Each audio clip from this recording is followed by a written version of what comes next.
que você faria se não pudesse ter sentimentos?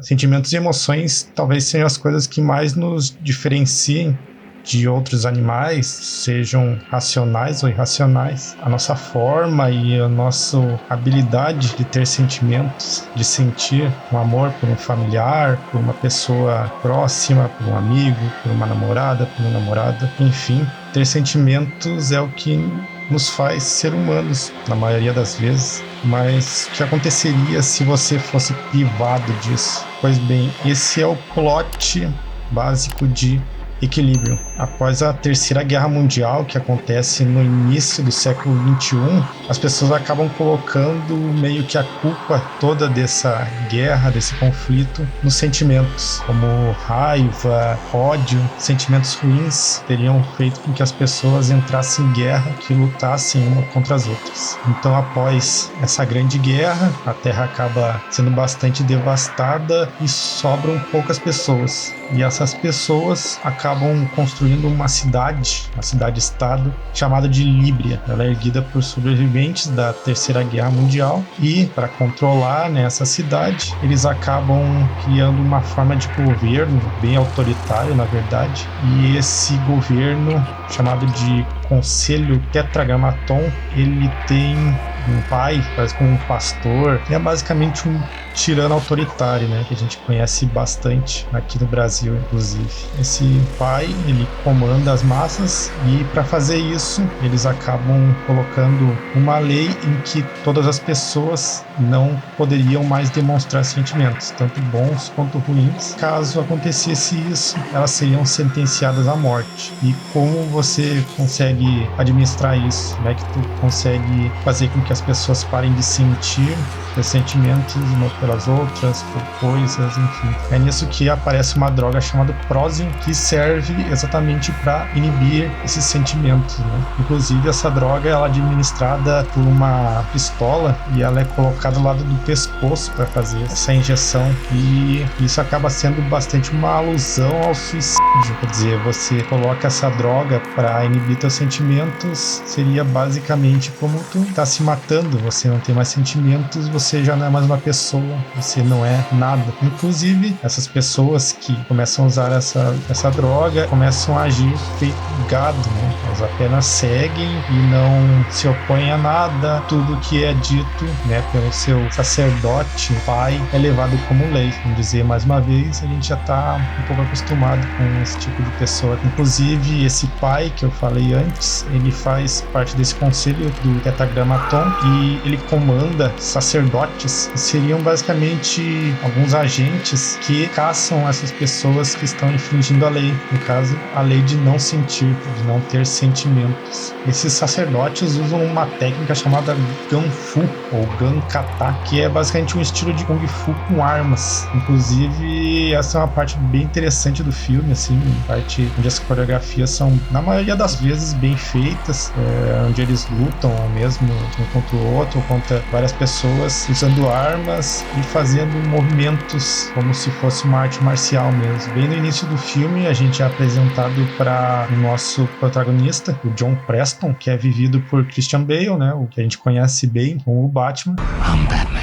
E parceiro do John Preston, Aaron, que é vivido pelo Sean Bean, e a gente lembra dele do Ned Stark, né, do Game of Thrones. Em certa parte, Preston, ele precisa executar o colega dele. Isso não é bem um spoiler, porque acontece bem no início do filme. Então, o Aaron, ele tá em posse de um livro que eles acabam pegando em uma batida que eles fazem em um local que eles estão procurando criminosos, que eles tinham posse de livros, quadros, artes em geral, que isso, claro, era proibido, pois você pode ter diversos sentimentos com a arte. E o Arrow, ele tá em posse de um desses livros e por isso o Preston precisa executar ele. Depois dessa parte em que acontece a execução do parceiro, o Preston acaba tendo um acidente com o remédio dele, ele quebra o remédio e percebe que não tem mais. E quando ele vai em busca da reposição, ele acaba não conseguindo conseguindo, e nesse meio tempo ele começa a ter alguns sentimentos e emoções,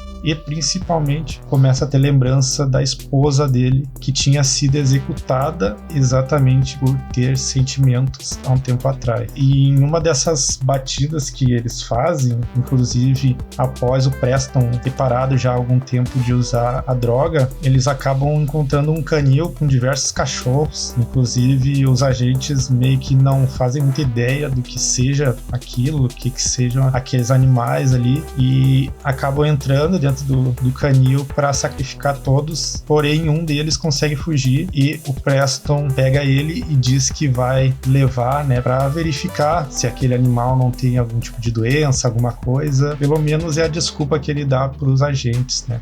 Ele acaba então tentando salvar esse cachorrinho, né? Porém, por causa disso, ele acaba tendo que entrar em enfrentamento contra os agentes e acaba aflorando ainda mais os sentimentos que ele está começando a ter. Conforme o tempo vai passando, o John já não tá mais usando a droga há algum tempo e ele começa a perceber que aquele cuidado, entre aspas, né, que o conselho teria com as pessoas e com a administração dessa droga seria basicamente uma forma de cegar e domar a população. Além, é claro, de o pai, né, o grande sacerdote, usar bastante de discursos e demagogia, enfim, várias formas de tentar trazer o máximo de pessoas possível e crescer a massa dele ali, a massa cega que não se opõe e não diz nada.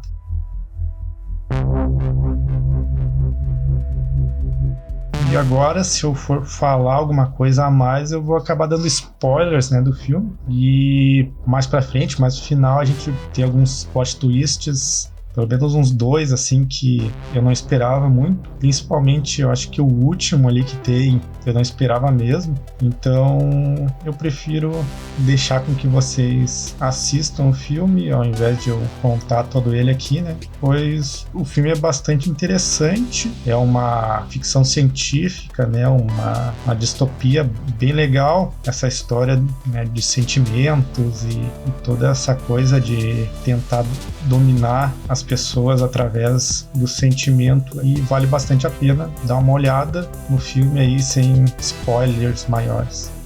Equilíbrio foi lançado em 2002, então acabou sendo lançado pouco tempo depois do primeiro Matrix, né, que é de 99, e um pouco antes da continuação, né, do Matrix Reloaded, que é de 2003. E apesar da história não ter basicamente nada a ver, né, uma coisa com a outra, os posters que você via de marketing, assim, não era muita coisa, principalmente na época, né? Pelo menos pra mim, a internet, por exemplo, não era uma coisa muito normal. Então o que tu tinha era TV, tu ia na locadora, tu via, e tudo que tu via dos cartazes, né? Capa do filme era uma coisa bem Matrix, né? Via aquele Christian Bale ali na capa com o sobretudo. Eu acredito que isso tenha sido uma das coisas que tenha levado as pessoas a ou fugir do filme, né, pela essa estética. Daqui a pouco o pessoal já não gostava muito de Matrix, fugia um pouco disso, apesar de que não sei porque alguém não gostaria de Matrix, mas enfim. E também eu acho que acontecia muito de as pessoas irem assistir o filme achando que seria um novo Matrix, né, um próximo Matrix, e não ter basicamente nada a ver com o Matrix, né? Então eu acredito que Equilíbrio tenha ficado um pouco esquecido, e até mesmo a crítica ter sido bem cruel até com ele, talvez por essa similaridade com Matrix, pelo menos na estética, o que é bem injusto. E apesar de não ser nada revolucionário como foi o filme das Irmãs Wachowski, o filme tem bastante coisas interessantes, principalmente as coreografias do Kung Fu, que são bem legais. No começo ali tem uma cena em que o personagem do Christian Bale entra num quarto escuro e começa a atirar, assim, que é bem legal. E mais no meio tem também algumas lutas nas armas, né, com Kung Fu. E principalmente a história, né, esse lance do sentimento como sendo tanto a razão da guerra, quanto também a forma de nos fazer ser menos humanos, né? E alguns usam isso para bem próprio, no caso toda essa parte autoritária usou essa falta de sentimento para controlar a população, mas também a gente vê que sem a possibilidade de nós termos sentimentos, nós acabamos nos tornando menos humanos, temos menos empatia um pelos outros, o que acaba algumas vezes sendo até pior do que uma guerra.